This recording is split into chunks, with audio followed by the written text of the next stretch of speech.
A mercury-like substance quickly spread across the man's entire body. When he woke up again, he found himself covered in tubes, surrounded by other humans just like him. It all started a day earlier, when John was suddenly taken away by a group of agents. At that moment,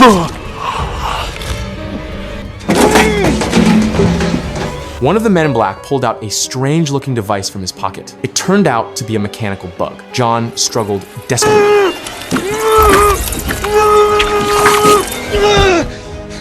Suddenly, the phone rang. The man on the other end shockingly called him the One. Following the caller's instructions, John made his way under a highway overpass, where a black sedan soon pulled up. As soon as he got in, they pointed a gun at him. They then used a device to extract the mechanical bug from his stomach. After that, they took John to meet David, who hooked him up to several wires. When John reached out to touch a mirror, a mercury-like liquid began to cover his entire body. Moments later, he woke up in another world. A mechanical spider approached him and removed the tubes from his body. John was then taken aboard a spaceship, where David plugged a cable into the back of his head. Everything in front of John's eyes went blank. David explained that the world John had known was actually a virtual reality created by computers. A prophet had once foretold that someone would rise to lead humanity in destroying this artificial world, and John was that person. With the team's guidance, John gradually came to accept the truth. The next day, after they reconnected the system, they entered the virtual world to meet the prophet. On their way, John noticed something strange. Black Cat repeated the exact same movement twice. When he mentioned it, Haley immediately realized the virtual world was being rewritten in real time. Sure enough, when one of their teammates pulled back the curtain, the window had already transformed into a solid wall. Police officers suddenly stormed in and shot him on the spot. In the real world, his body started bleeding from every orifice, and he died instantly. David quickly led the team in escaping through a gap in the wall. Jack started coughing violently from the dust, alerting the police, who began firing through the wall. Then Agent Smith took over a police officer's body, smashed through the wall with his bare hands, and caught John.